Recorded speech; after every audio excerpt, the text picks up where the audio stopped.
stop your Mac screen from sleeping. A quick macOS fix in 1 minute. Step 1. Open the Apple menu and choose System Settings. Select Lock Screen from the sidebar, then locate the Display Sleep options.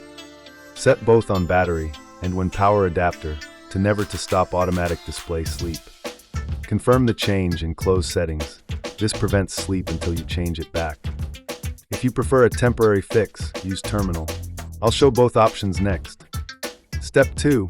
Open Terminal from Applications or Spotlight. To prevent display sleep now, type Caffeinate D and press Return. Caffeinate runs until you close Terminal or press Ctrl-C to stop it.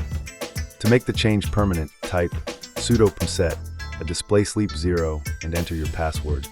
To revert later, run sudo pmset, a display sleep 10, or set a preferred minute value instead of 0. Quick recap. Use System Settings for a permanent change, Caffeinate for temporary prevention, and pmset for advanced control.